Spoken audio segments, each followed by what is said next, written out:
안녕하세요.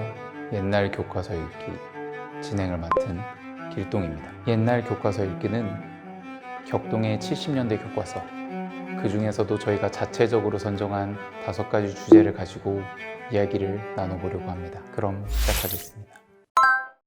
집에서 언제나 잡곡밥 먹는 사람 손 들어보세요. 손을 든 사람은 많았으나 나는 손을 못 들었습니다.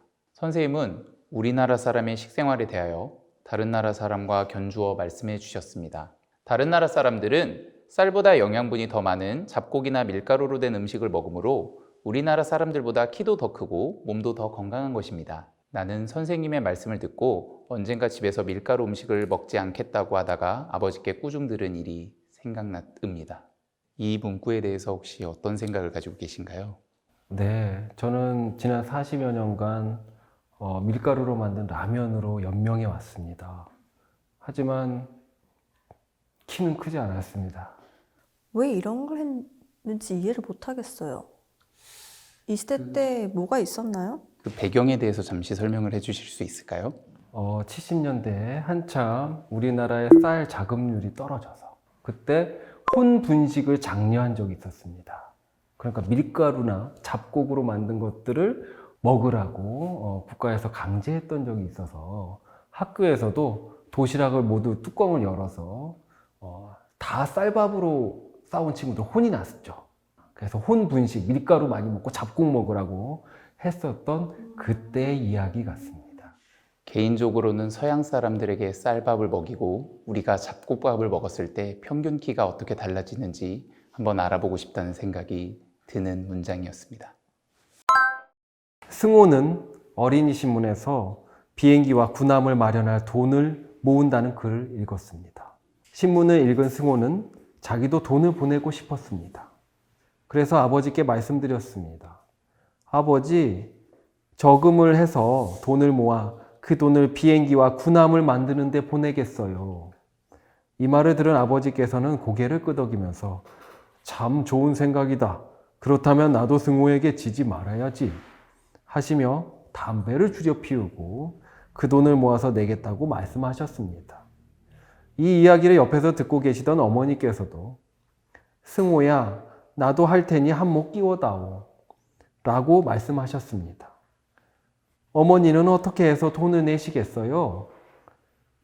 엄마는 밥을 지을 때마다 쌀을 한 줌씩 떠놓았다가 그것을 팔아서 하겠다. 승호는 어머니 말씀을 듣고 옆방에 가서 빈 상자와 양동이를 들고 들어왔습니다. 어머니께서는 얘 무엇에 쓰려고 그러니? 돈과 쌀을 모으는 데 쓰려고 해요. 그래, 좋은 생각이다. 하시며 상자에 모금함이라고 써주셨습니다. 아버지께서 담배도 줄이시고 어머니께서는 또 밥 지을 때마다 쌀을 뭐 먹고 살죠?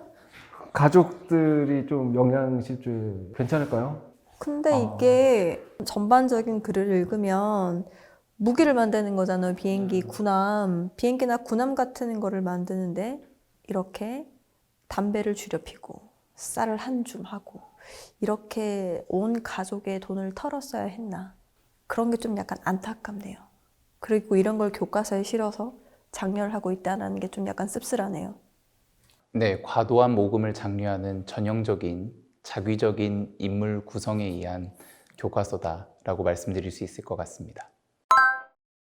어른 앞에서는 두 손을 마주 잡고 서면 더욱 공손하게 보입니다. 의자에 앉을 때에는 의자의 왼쪽부터 한 발 한 발 의자 앞으로 모아서 선 다음 조용히 앉습니다. 복도나 실내에서 걸을 때에는 팔을 지나치게 젓지 않고 사뿐사뿐 걷습니다. 사뿐사뿐.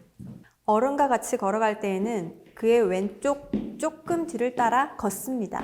사뿐사뿐. 어른에게 서서 절을 할 때에는 그 어른의 몇 발자국 앞에 서서 바른 몸가짐으로 절 받을 분을 바라보고 온몸을 부드럽게 앞으로 구부립니다. 머리를 지나치게 수그리거나 무릎을 구부려서는 안 됩니다.